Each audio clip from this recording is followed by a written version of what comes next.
ఒకప్పుడు last time మా అత్త వచ్చింది ఊరి నుంచి.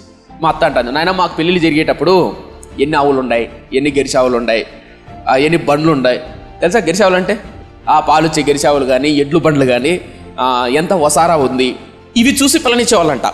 ఎప్పుడు? ఒకప్పుడు. ఇప్పుడు జాబ్ ఉందా, చదువుకున్నారా, కారు ఉందా, మెయిన్ సొంత ఇల్లు ఉందా? ఫస్ట్ క్వశ్చన్ అది. సొంత ఇల్లు ఉందా, జాబ్ ఉందా, ఇవి అడుగుతారు. రానున్న దినాల్లో బహుశా ఇన్స్టాగ్రామ్ ఫాలోవర్స్ ఉన్నారా, సబ్స్క్రైబర్స్ ఉన్నారా అని అడుగుతారేమో తెలీదు. ఎందుకంటే ఇప్పుడంతా టెక్నాలజీ మారిపోయింది. ఏం చెప్తున్నానంటే, ఒకప్పుడు ఆస్తి ఏంటంటే వాళ్ళ కాలంలో పండ్లు, ఫలాలు, భూములు, గొడ్లు, ఆస్తి. ఆ ఆస్తి ఉన్నా లేకపోయినా, కొన్నిసార్లు ఆర్థిక ఇబ్బందులు వెళ్ళినా, కొన్నిసార్లు కష్టాలు కూడా వెళ్ళినా, కొన్నిసార్లు మనం అనుకున్నది సాధించలేకపోయినా, అనుకున్నది సంపాదించలేకపోయినా నిరాశ వస్తుంది, బాధ వస్తుంది.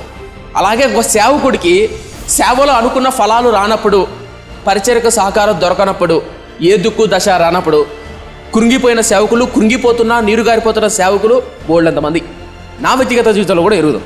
అలాంటి టైంలో మమ్మల్ని ఓదార్చే, మమ్మల్ని బలపరిచే మాట ఏంటంటే, యెహోవా పిలిచింది నువ్వు, బలపరిచింది నువ్వు, సేవకు ఎన్నుకున్నది నువ్వు.